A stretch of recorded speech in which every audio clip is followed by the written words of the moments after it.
नमस्कार. डी न्यूजमध्ये आपलं स्वागत आहे. करवीर तालुका काँग्रेस अध्यक्ष रामकृष्ण पाटील यांचा विजय होण्यासाठी कार्यकर्त्यांनी वडंगे पार्वती मंदिर पासून प्रयागपर्यंत घेतला धन्यवाद.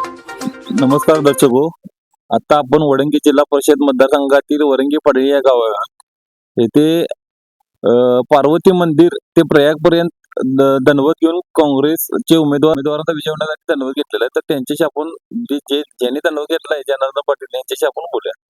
नमस्कार. नक्की उद्देश काय या दंडवत? काँग्रेस पक्ष हा बंटी पाटलाचा सत्तेवर यावा यासाठी मी दंडवत घेतलाय पार्वती मंडळ ते प्रयाग क्षेत्रापर्यंत. आणि बंटी पाटला सत्ता पूर्ण यायसाठी दंडवत घेतलेला आहे. आणि जर सत्ता आली तर इथून दत्तक्षेत्र प्रयाग ते कोल्हापूर अंबाबाईच्या दर्शन सत्ता पूर्ण आल्या दंडवत घेणार आहे. काँग्रेसला परत निष्ठावंताची फळी उभारत असं वाटतंय का तुम्हाला? 100%. कारण आज जर बघितलं ना, कारण लोक वाट बघतायत बंटी पाटील साहेबांच्या नेतृत्वाची. कारण करवीर मधली जी त्यांची नाळ आहे इकडची, साहेब दक्षिण मतदारसंघात ज्या वेळेला गेले त्यावेळेला इथला कार्यकर्त्याला, कारण का 2001 ते 2004 पर्यंत म्हणजे 5 वर्षामध्ये ते साहेबांच्या बरोबर एक नातं तयार झालं. ते आज पण तुटलं नाही.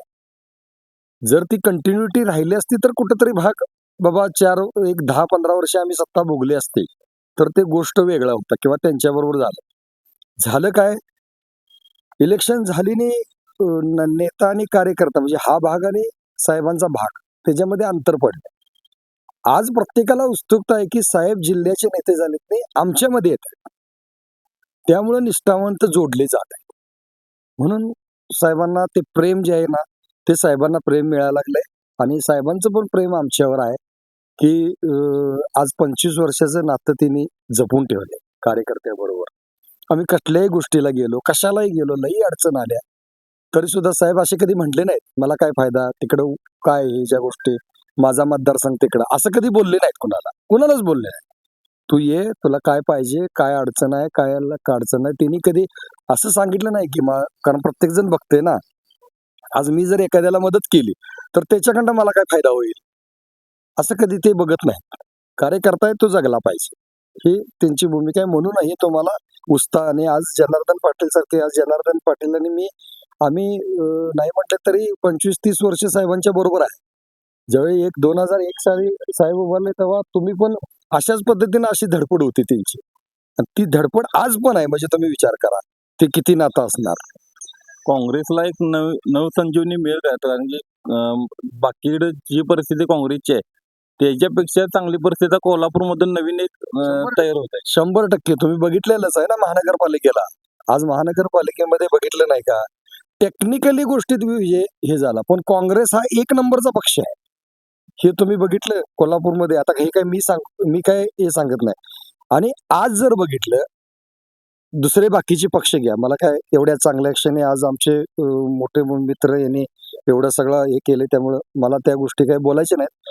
पण 24 सीटा पंचायत समितीला आणि 12 सीटा जिल्हा परिषदला काँग्रेसनं उभा केला, एकट्या काँग्रेसनं.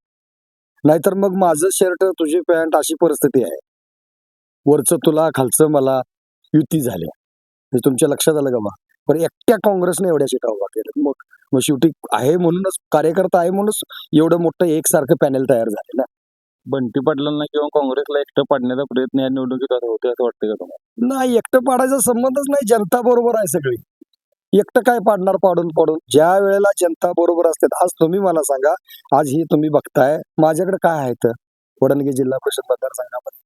काही नाही. आज प्रत्येकाचे गट आहेत, कोण नेते आहेत, प्रत्येक गावामध्ये मोठे मोठे कार्यकर्ते आहेत, त्यांच्या सत्ता आहेत. आज माझ्याकडे काय नाहीत, कारण कोल्हापूर जिल्ह्याची जनता कायम बंटी साहेबांच्या बरोबर आहे. तर कारण त्यांना बाकीचा व्यवसाय करायचा नाही, त्यांना समाजाची सेवा करायची. ऑलरेडी देवानं त्यांना ऑलरेडी एवढं दिलेलं आहे. त्यामुळे ते म्हणतात की मला कार्यकर्त्यांची आणि जनतेची सेवा करायची.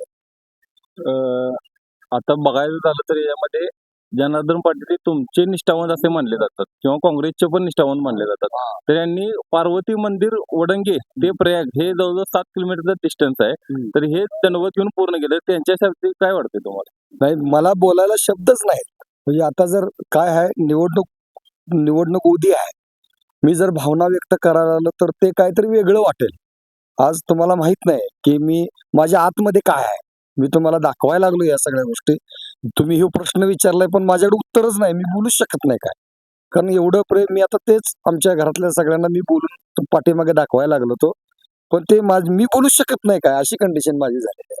म्हणजे ते तुम्ही समजून घ्या. म्हणजे माझं काय झालंय ते. कारण हे लाईव्ह आता सगळीकडे जाईल. त्यांना वाटेल की उद्या इलेक्शन आहे आणि माझ्या डोळ्यातनं पाणी आलं तर ते उगाच ह्या गोष्टी होतील.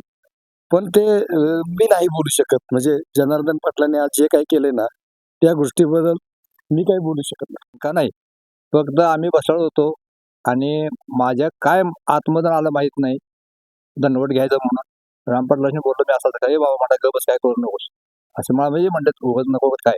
मी म्हणतो तुम्ही या नाही तर नाही मी करणार. आणि आम्ही दोघं तिघच होतो. आत्मदन्न माझ्यामध्ये झालंय. मला पुढे प्रेशर म्हणजे एखादं कसं असं उठून बसू द्यात. वास असं करूया कोण तयार आहे का? कोणी भीत नाही तसं. आणि माझ्या मी दत्ताच्या क्षेत्रात बसलोय. तिथं उभा राहिलोय. त्यामुळे मी लबाड बोलणार नाही. आणि लबाड हा शब्द माझ्यात नसतोय. माझ्या आत्मदन झालं मला म्हणजे बाबा असं करावं अशी इच्छा झाली माझी. बंटी पाटलासाठी मी असं करायची इच्छा झाली. आणि आमचे रामभाई दोस्त मित्र आम्ही पहिल्यापासून एक 20-25 वर्षे एकत्र आहे. फक्त माझ्या यापामुळे मी लांब होतो. कारण बंटी पाटलाला मी सोडलेलं नाही आणि सोडणारही नाही. काँग्रेसचं आणि तुमचं नातं किती वर्षाचं झालं? 25 वर्ष झाले आम्ही बंटी साहेबांना हा इकडनं ज्यावेळी आमदार झाले त्यापासून आमचा आणि बंटी साहेबांना नातं आहे.